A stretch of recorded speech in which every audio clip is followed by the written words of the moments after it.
зусім як калісь, успаміны аб сонцы, аб танцы вясеннім бярозавым і аб навекі далёкай зямлі.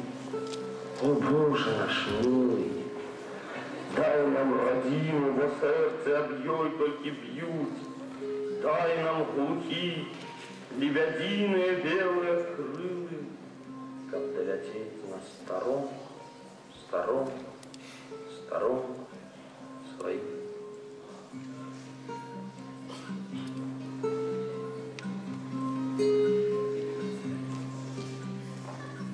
Я сумую по радзіме, бачу ціхія паляны, цёплы мёд яе маліны, адчуваю на губах.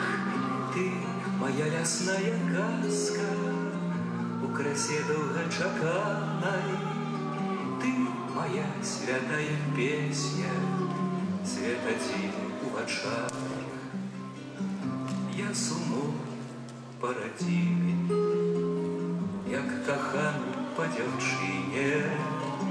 Я жадаю весь прыпасці прост да яе рукі, да грудзей тугіх узгорках, да вачэй азёраў сініх і замерцю пацалунку на гадзіны вякі.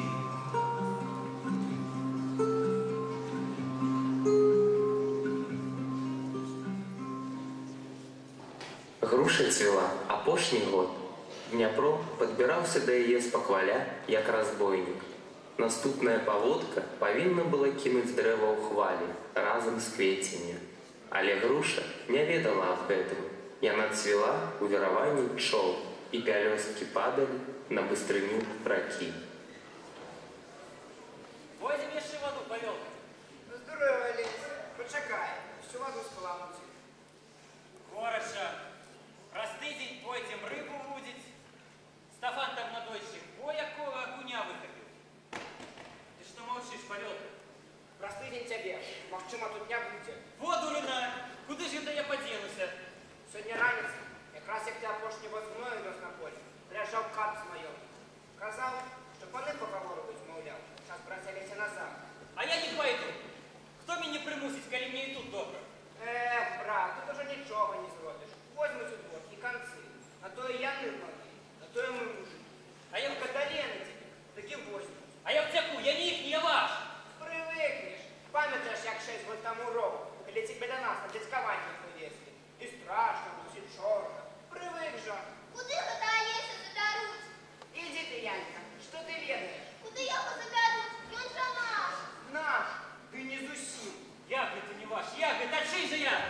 Алесь, Павёлка, хлопчыкі, не трэба! Ідзем, Яночка, гэта ты лежаў. Здорово, Алесь. Павлюк, няўжо возьму? Не ведаю. Можа, як будзе. Дети! Дети! Дети, вот, ходите на меня. Юрась зараз пойдзе огурки и полье, а вы сходите, скиньте сено з выше корове. Потым трэба бульбу посекчы, Марыля ўжо запарила. Завтра пойдзе за Салеску. Якім ён будзе бульбу? Пэўна, ўсё ж лепшы за іншы. Ён жа зведаў, як хлеб даецца. Как не забыўся толькі. Покрый Божа, калі будзе такі, як суседскі пан Гроя. Дед, калі ты спяваць будзеш? Ну, добра. Сядайце.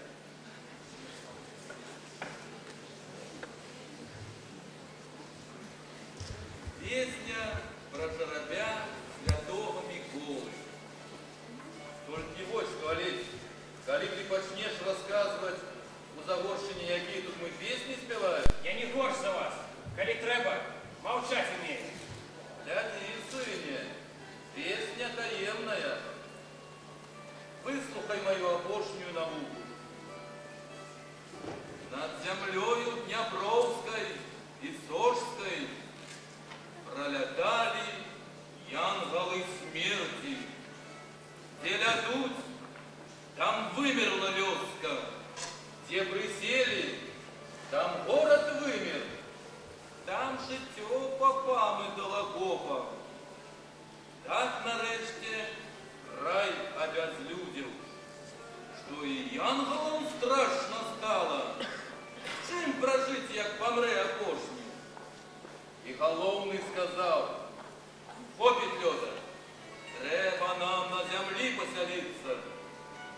Збудували яны палацы, збудували муры з каменняў, увесь Днепро між собой поделили, всех людей от краю до краю».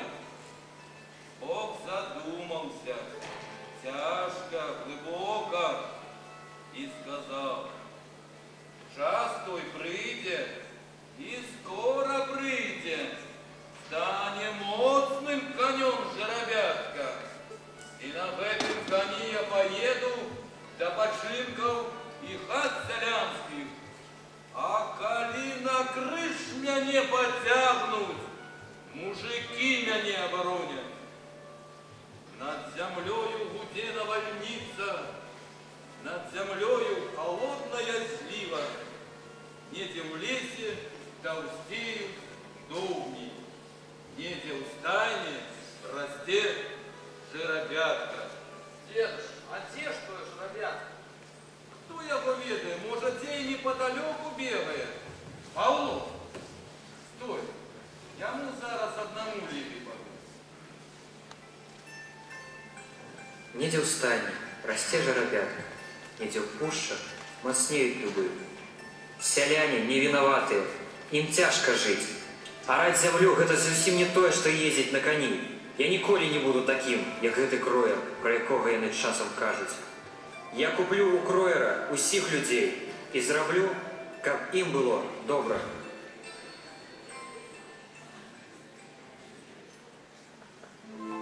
А свет вакол быў жоўты ад іржышчаў і хрустальна-сіні ад неба. Сям-там, на апошніх лапіках поля, жанчыны яшчэ ваявалі з каласамі. Жоўтыя бароды жменяў здрыгаліся і бязвольна клаліся пад сярпом. І тонка-тонка, высока, далёка дрыжалі, плакалі ў чыстым паветры празрыстыя крынічкі галасоў.